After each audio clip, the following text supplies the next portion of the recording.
Assalamualaikum warahmatullahi wabarakatuh. Alhamdulillahirabbil alamin. Wa bihi nasta'inu ala umuri dunya waddin. Allahumma shalli wa sallim wa barik ala sayyidina Muhammadin wa ala alihi washabihi ajmain. Amma ba'd. Jamaah salat maghrib rahimakumullah. Kita akan menyampaikan materi tentang Isra Mi'raj. A'udzubillahi minasyaitonir rajim. Bismillahirrahmanirrahim. Subhanalladzi asra bi'abdihi lailan minal masjidil harami ilal masjidil aqsal ladzi barakna haulahu linuriyahu min ayatina innahu huwas samiul basir.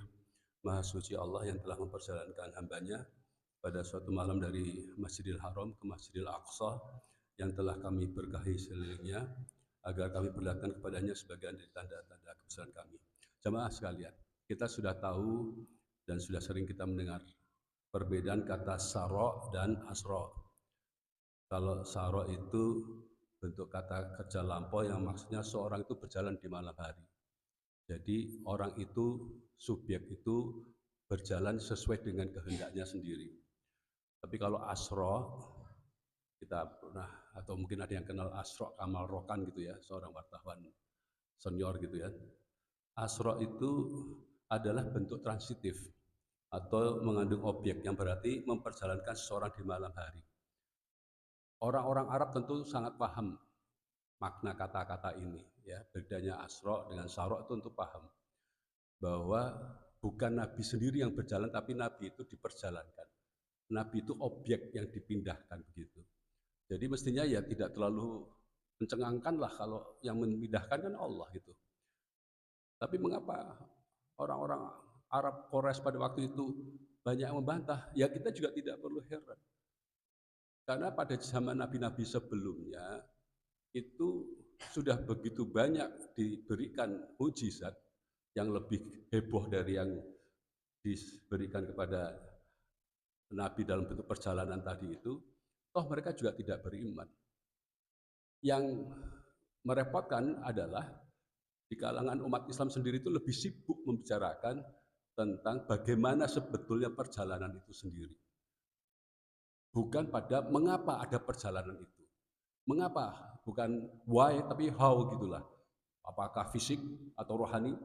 Apakah itu Nabi sebetulnya tidur tapi ruhnya yang pergi. Jadi teknis betul gitu loh. Ya, jadi teknis betul jadi nggak bermakna apa-apa bagi agama sebagai sebuah nasihat. Adinu nasihat itu jadi nggak ada hubungannya gitu. Terus sibuk dengan berbagai logika. Bahkan ada yang mengatakan dalam sebuah pengajian bagus sekali mengomentarinya, sekalipun perjalanan Isra itu tidak masuk akal, tetapi kita harus mengimaninya. Loh bagaimana kok tidak masuk akal gitu loh. Ini kan parah kalau ini. Bagaimana tidak masuk akal? Lah mau cuma mindahkan Nabi gitu aja kok tidak masuk akal. Bagi Allah itu memutar matahari, memutar bumi, memutar segala alam semesta ini gampang saja kok cuma mindahin Nabi gitu aja kok nggak masuk akal itu gimana gitu loh. Ini kadang-kadang kita itu sibuk dengan hal-hal detail yang nggak ada manfaatnya.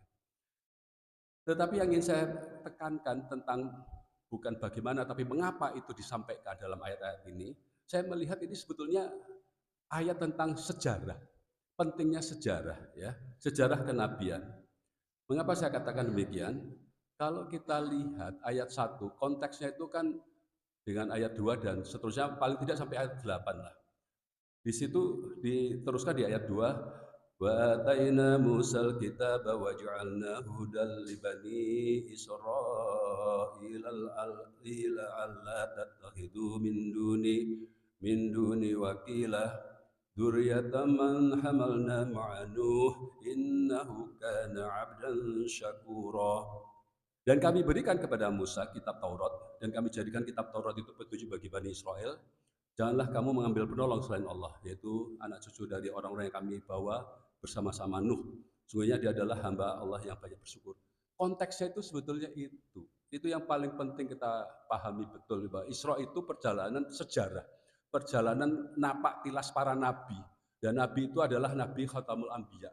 Itu yang paling penting. Bahwa yang lebih berhak atas Masjidil Aqsa itu ya pelaku sejarah terakhir itu yaitu Nabi. Karena Masjidil Aqsa itu melekat pada para nabi, bukan pada bangsa. Ini yang mestinya kita besarkan gitu loh magnitude itu. Bukan bagaimana perjalanan pakai buruk. Buruk itu sayapnya selebar apa, repot kita begini caranya itu. Ya, jelas sekali itu ada wa'atof di situ ya, saya kira Ustaz Joko lah wilayahnya. Wa ataina Musal kitab, dari urusan Isra kok kemudian ke Nabi Musa, itu ada urusan sejarah. Karena yang memang namanya Masjidil Aqsa itu merupakan cikal bakal para nabi sejak zaman paling tidak Nabi Ibrahim. Semuanya di sana para nabi itu dilahirkan. Nabi Ibrahim itu ada di Masjidil Aqsa dan kemudian membangun Ka'bah di Haram. Ini konteksnya sejarah.